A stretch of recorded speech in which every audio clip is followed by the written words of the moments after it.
Имаме густи содржини кои што, како и секој ден, ги почнуваме со колегата Дејан Андоновиќ. Дејан, добро утро. Добро утро. Денеска треба да собираме некако викенд на меѓународна сцена, само да кажам дека колешката Атовска веќе не чека на линкот во Киев, Украина, меѓутоа имаме некаква нестабилност и таму е нестабилно времето и овде е нестабилно, ќе видиме дали ќе успееме баш по видео врска да се чуеме, ако не ќе се обидеме нека ме пуштат одма те молам. По телефон, еве, таа вели нека ме пуштат одма те молам. Ајде Атовска, еве одма те пуштаме, повели. Сашо, затоа што овде врнеа технологијата, не трпи дош. Исто како и во Скопје и во Киев се менуваат годишните времења за 24. Сите 4 годишни времења во 24 часа. Ако вчера беше убав сончев ден, не можам да го кажам истото за денеска, не разбуди силен дожд, еве се уште врне. Што се однесува до тоа каква е состојбата во градот Киев, можам да кажам дека ова е комплетно друг град од оној што можев да го видам пред еден месец. Се е отворено, луѓето се вратени, буквално во централниот дел на градот се функционира, рестораните исто така се отворени. Луѓето изгледа како да почнаа да се враќаат, да го враќаат оној нормален живот, барем во центарот на градот и во оние централни населби. Дури и барикадите на улиците се отстранети, сега не мора да поминува само еден автомобил или едно возило, едно по едно, туку сега сообраќајот се одвива непречено. Но барикадите не се комплетно отстранети, туку се само поместени на тротоарите за секој случај. Така што можам да кажам дека Киев полека но сигурно веќе се враќа во нормала, дури и се расчистени сите оние разрушени или уништени возила од проектили кои можевме да ги видиме во минатите мои вклучувања и репортажи кога бев овде Крис, во така Киев. не е во јужниот дел на фронтовите на Украина. Вчера председателот замина за Харкив да го посети тамошниот дел од фронтот. А што се случува таму и на други места каде што се водат непрестано борби? Така е, Сашо, за жал не може да се каже ова истово за Киев, што го кажувам за Киев и за истокот на државата. Вчера председателот Зеленски го посети Харков, а веднаш потоа имаше и уште еден напад во близина на овој град. Овде украинските власти известуваат и ни покажаа сателитски снимки од Змискиот остров. На тие сателитски снимки се гледа и се забележува дека русите трупаат нови количини оружје, но исто така известија и дека се користат пругите и шините за да се внесе уште повеќе оружје во Украина. Што се однесува до привремено освоениот град Херсон, како што го нарекуваат овде, украинската армија таму започна офанзива. Исто така и меѓународната јавност се обидува да испровоцира преговори, можеби и директни преговори. Германскиот канцелар и францускиот председател во текот на викендот разговарале со рускиот председател Владимир Путин и тој нив им изјавил подготвеност да преговара, но под неколку услови.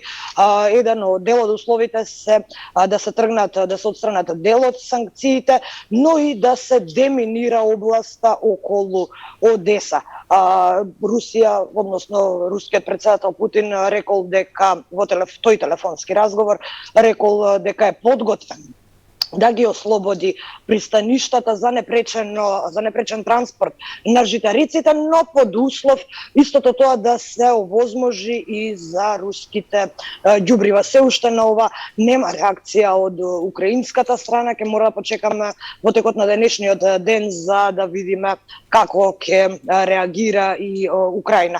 Нападите во Донбас се продолжуваат, проектили беа испукани и во градовите Миколаев и во уште неколку блиски градови во областа Донецка, Луганск и во градот Славјанск. Крис, за крај да те прашам, какви се тамошните, да кажем, коментари, очекувања и така натаму, токму околу спомнатата Одеса? Ќе застане ли Путин, зошто се бара деминирање на околината? Ќе застане ли ова Путин што го прави таму негде докаде што е сега, или сепак сака да ја одсече Украина комплетно и од Азовското и од Црното море, бидејќи очигледно дека не видите планови се насочени кон поврзување со копно дури до Одеса. Има ли такви најави, дали е тоа во воените карти на украинската армија? Така е, Сашо, можам да кажам дека вчера овде пристигна информацијата која ја споделија русите, а тоа е дека известија дека Украина го изгуби пристапот до Азовското море. Од друга страна, пак, што се однесува до градот Мариупол, украинската армија информира дека русите извлекуваат од таму тони и тони железо кои сакаат да ги продадат украинските компании кои го произведуваат тоа железо. Исто така има реакција, велат дека се работи за кражба, но она што можам да го кажам е дека сите пораки кои ги упатуваат украинските власти се во насока на тоа дека ќе следи офанзива и се надеваат дека ќе си ги вратат сите досега привремено освоени градови. Исто така украинските власти репортираат и за насилно, односно неволно носење на луѓе од Украина на руска територија,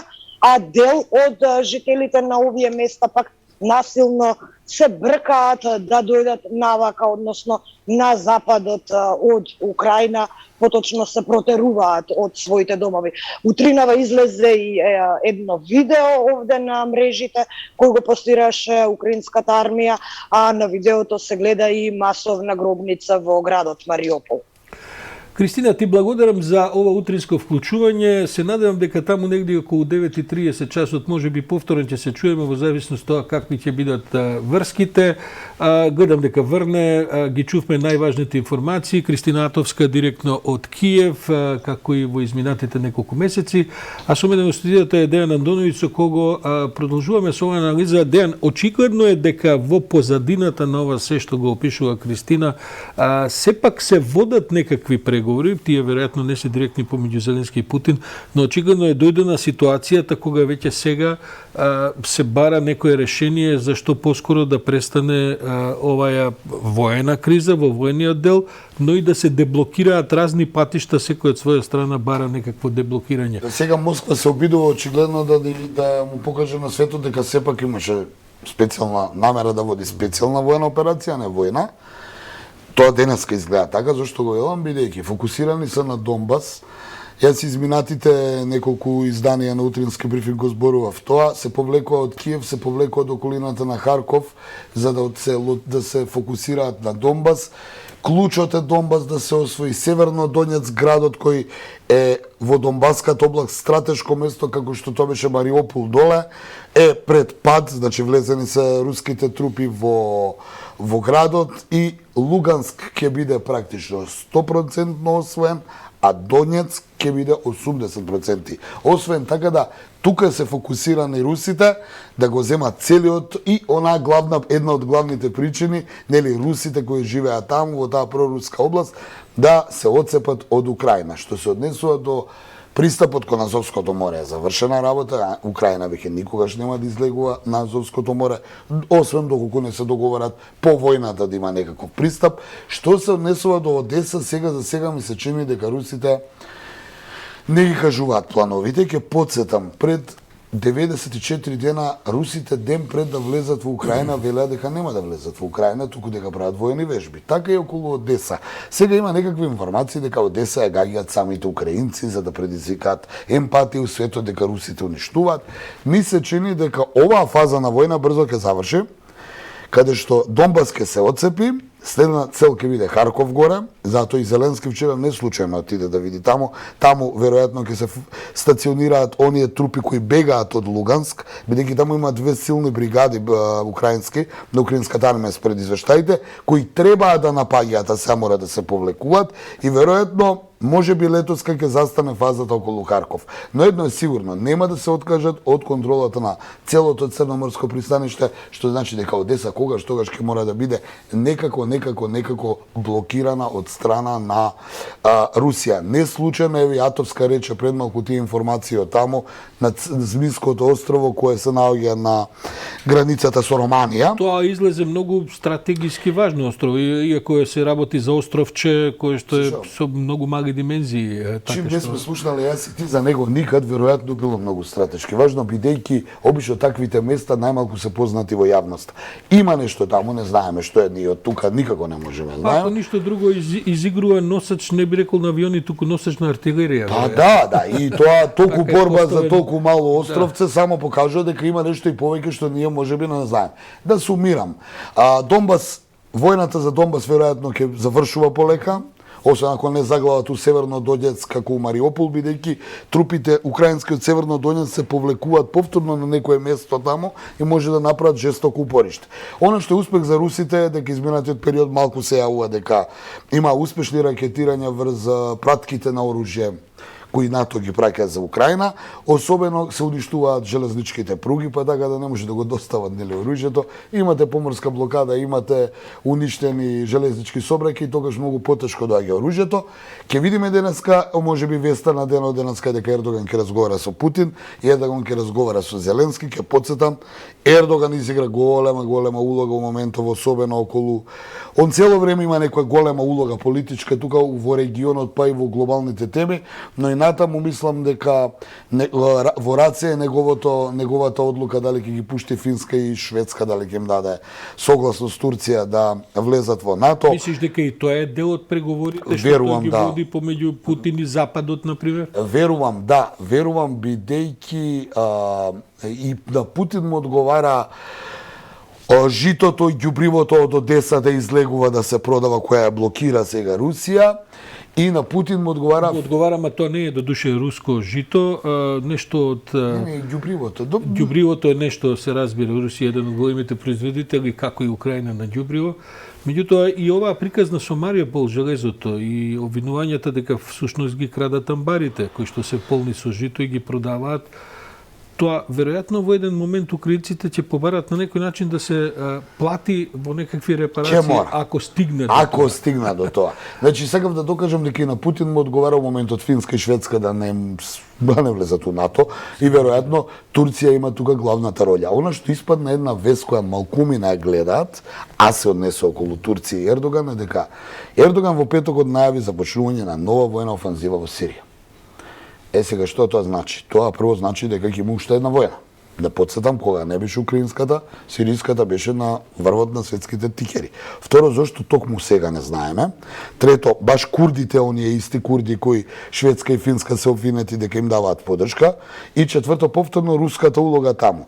Дали може би денеска Ердоган ќе го информира Путин за... Мислиш дека се во некаква координација не би можел да... Што би се рекол, за подоба на територии ваму таму во двете големи војни жаришта, како што се отвора ново жариште или се реактивира старото, што мене никако не ми е добра вест.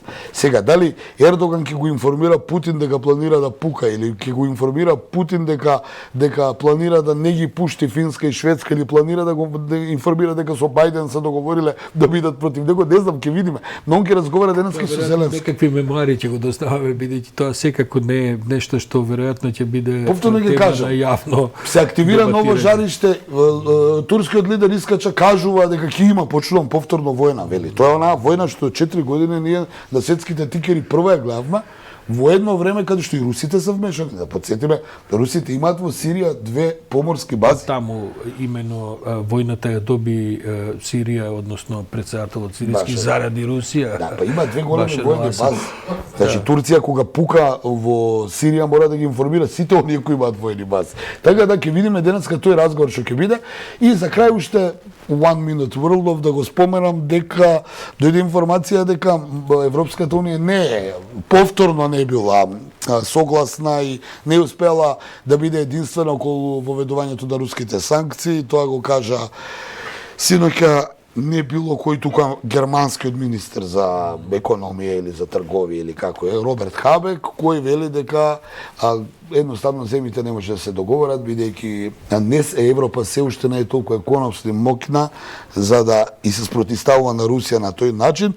На некој начин обвинувајќи ги Соединетите американски држави дека вас ви е лесно, вие можете од надвор да притискате и да барате, но ние сме паталци, а вие сте гаталци. У тој стил. Така да ќе видиме денеска, ја повторно ќе кажам, да има што ќе биде у разговорот и Ердоган и Путин, ама и Ердоган Зеленски. Бидејќи Ердоган очигледно ќе им даде некои размислувања и услови на двете страни. Види, ако го направите ова, ја ќе направам ова. Со други зборови, веројатно јуни месец ќе биде клучниот месец и можеби наредните, би рекол, 10 на 15 До август беше проценката. за расчистување на барем на, како би рекол, на крупните прашања врзани околу оваа агресија на Русија врз Украина, а потоа ќе се Веројатно. Тоа сакам да кажам. Донбас влекуваат другите потези. Донбас ќе падне очигледно, прашање на време и тука Русија ќе има добра можност да прогласи победа. А после што ќе биде со јужниот дел, веројатно ќе очекуваме у некоја друга фаза која многу брзо ќе дојде. Па добро, Дејан, ама ако сега ово кажуваме, ќе бидат веќе и колку месеци од како почна војната. Па денеска е 96-7 ден. Значи, влегуваат во 4-ти месец. Па тоа беа проценките на самиот почеток, зошто и требаше на Русија така масивен напад врз Украина, кој што на крај ќе се сведе на она што би се рекло плюс-минус со нешто додадена територија, се разбира и ова Мариупол и така натаму, но по цена која што е страшна и во човечка и во материјална инфраструктурна природа, целата оваа невидена авантура која што го доведе светот на работот реално катастрофа. Разговорот со Атовска предмалку, сликите на Киев, тоа само покажува дека прво се потврди уште еднаш тезата дека русите немаат намера да го освојуваат, а уште помалку да го рушат Киев, реално да зборуваме. А има намера да го освојат, ама не им успе. А намерата на првите денови, колку и да не сака никој тоа да го зборува, беше јасна. Ке влеземе, ке демонстрираме огромна воена моќ и они одма ке сакаат да потпишат. Кога тоа не им успеа, втората фаза беше ке убациме специјалци, ке го киднапираат Зеленски, ке потпише и тука им помине. И после почна онаа трета фаза, која беше поскапа, зборувам за движења, за муниција, но и вистината колку и да некои да признаат западните држави дека тоа беше мамка, бидејќи тие конвои кои влегува од Белорусија беа се само неборбени. Тоа истото го направија околу Харков, за да направат маневар и да отидат доле на Донбас, верувајќи одејќи на варијанта ако пројде, ако не барем Донбас ќе го земе. Она што ќе остане некако многу лесно се прават анализите од како ќе заврши. Ама добро, тоа се потврдува ретроспективно, тоа може така да изгледа, а не изгледаше така со оние 30 километарски колони кои што тргнуваа па се враќаа со огромни загуби. Ајде Тројанската војна да објасниме како било два збора. Значи зборуваме. Затоа велам многу лесно се прават после. Останува енигма што ќе биде Црно море. Веројатно со Црно море ќе има некакви пазарувања. Тоа е моја претпоставка сега, кога све ќе заврши, бидејќи јас не верувам дека ако Украина треба да остане, зборувам што не верувам, држава дека да има да дозволат после онаков излаз на две мориња. Па ја не знам како може Украина да не остане држава. Па не знаеме, види, и СФРЈ беше држава, па не е веќе. Па и СССР беше држава, па не е веќе, може и Русија да не остане држава, може и Америка да не остане држава. Еве и Британија и се заканува слично. Затоа велам, ајде да оставиме. Она што е денеска е да видиме што ќе зборуваат и она што е денеска според мене од Сабајл, од утринава што гледам, ми се потврди тезата, одиме на Донбас, ќе го освоиме Донбас, ќе прогласиме победа. Што ќе биде после, ќе видиме. Ќе видиме како тоа ќе се одвива. Се плашам дека можеби за 2 недели ќе преме нови анализи наназад, па ќе кажеме ако беше ова да беше она и така. Многу е важно што ќе биде во Сирија. Она што па да, тоа игра стратегиско значење, но мислам дека е се појасно дека се влегува веќе во фаза на преговарање. Бидејќи тоа што Путин сепак се решава да се слушне со Макрон, со Шолц, со Ердоган и така натаму, тоа не се празни разговори, тие траат со часови и таму има агенда, има веројатно и прашања кои што се претходно договорени, а сега се додоговараат. Тоа очигледно дека ќе земе време, па ќе видиме како ќе се одвија. Дејан, ти благодарам.